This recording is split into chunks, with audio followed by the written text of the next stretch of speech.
Le parti d'opposition de droite, le PP, le Parti populaire et son leader, Mariano Rajoy, vont surfer sur ce sentiment anti-catalan.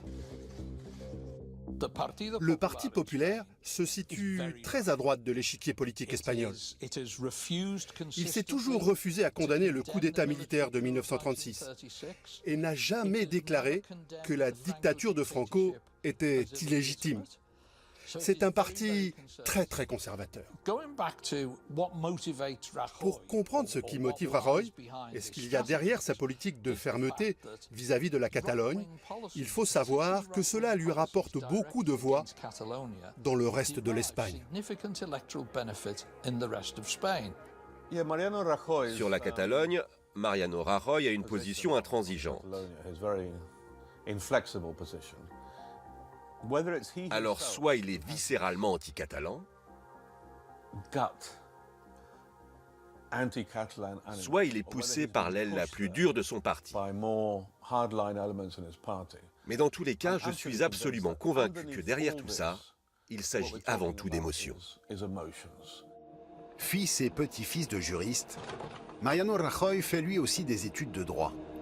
En 1979, il entre en politique à 24 ans, dans le parti qui rassemble les nostalgiques du franquisme.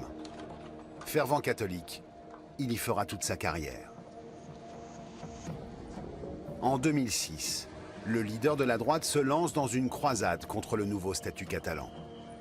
Sa pétition pour la défense de l'intégrité de l'Espagne recueille en 2 mois 4 millions de signatures. L'opération de communication se termine par l'image choc de 867 caisses de pétitions déchargées devant le Parlement à Madrid.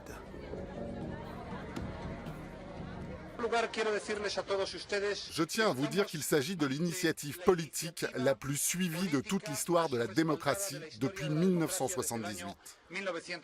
Ce n'est ni une initiative de droite, ni de gauche, ni du centre.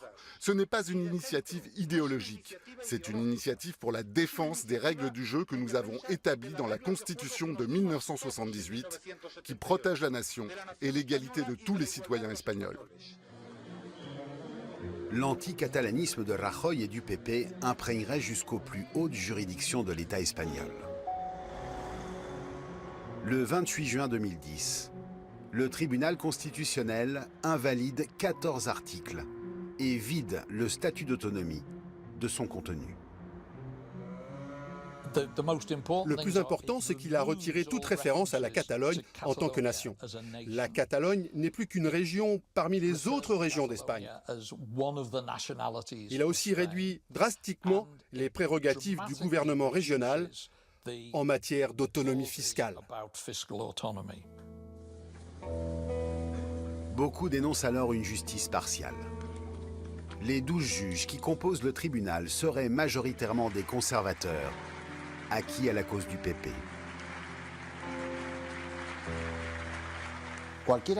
Ces magistrats ne peuvent pas dicter à un pays comment il doit réagir face à la volonté exprimée par le peuple catalan et ses représentants.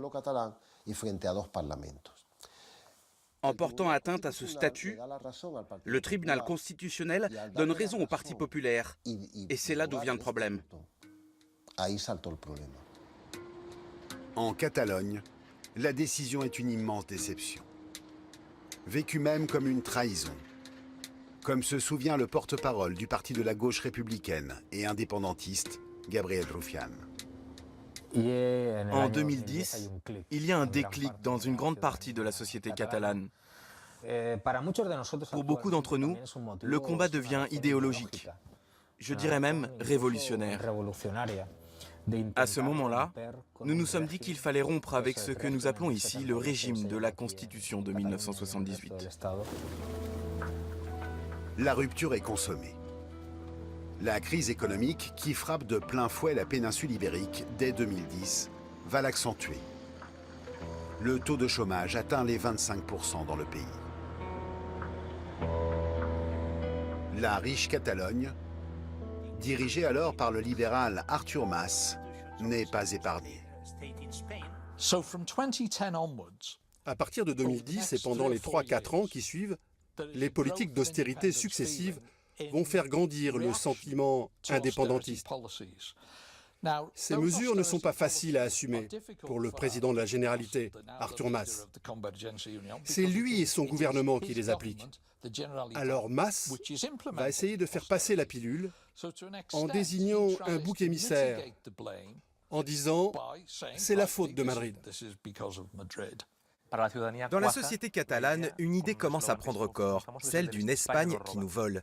C'est un argument populiste, semblable à celui qu'utilise la Ligue du Nord en Italie ou d'autres mouvements. On ne peut que les féliciter de cette manœuvre. Les indépendantistes sont passés de 20% d'intention de vote à plus de 40%. Cette lame de fond va s'exprimer dans la rue.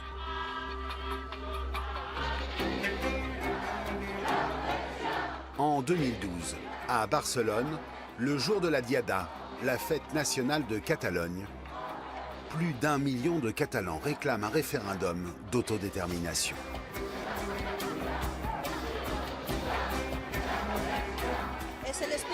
Les gens en ont vraiment marre de l'Espagne.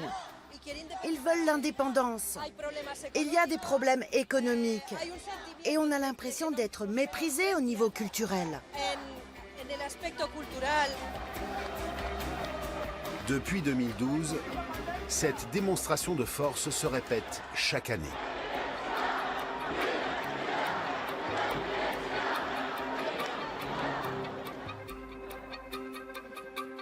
L'actuel maire de Barcelone, Ada Colau, ne s'est jamais prononcée pour la sécession de la Catalogne.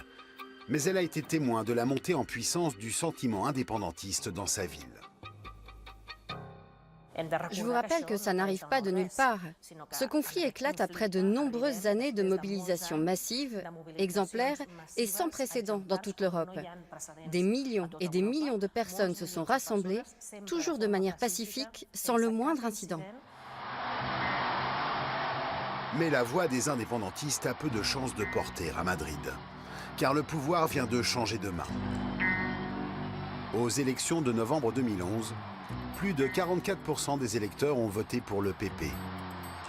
Mariano Rajoy est le nouveau Premier ministre de l'Espagne. Mes amis, ce soir, vous pouvez faire la fête, mais dès demain, il va falloir se mettre au travail. Après 7 années dans l'opposition, la droite conservatrice revient au pouvoir. Et avec elle, une série de scandales de corruption. Le juge Elpidio Silva a notamment instruit l'affaire Blesa, du nom d'un banquier véreux proche du Parti populaire. Le Parti populaire entretient la corruption. Ce que le travail des juges nous montre, dans plusieurs enquêtes, c'est que la corruption du Parti populaire n'est pas occasionnelle. Elle est systémique et touche pratiquement tout le parti. À tel point qu'on peut considérer le Parti populaire comme une organisation criminelle. C'est le parti le plus corrompu d'Europe, avec 900 plaintes pour corruption. 900. C'est terrible.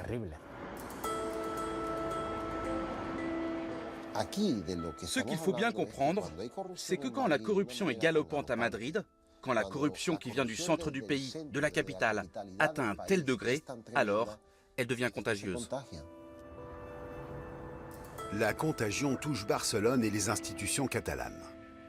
Le parti Convergencia est impliqué dans des scandales financiers.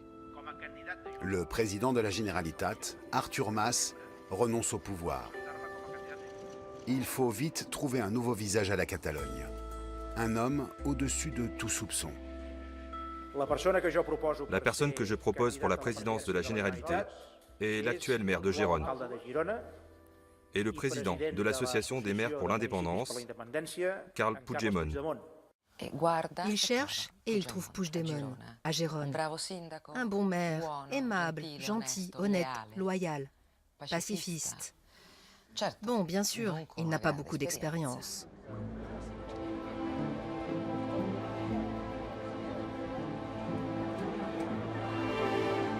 Puigdemont dit « D'accord, j'y vais ». Il sait qu'il n'est ni Churchill, ni Richelieu, Il sait qu'il n'est pas un homme politique de premier plan.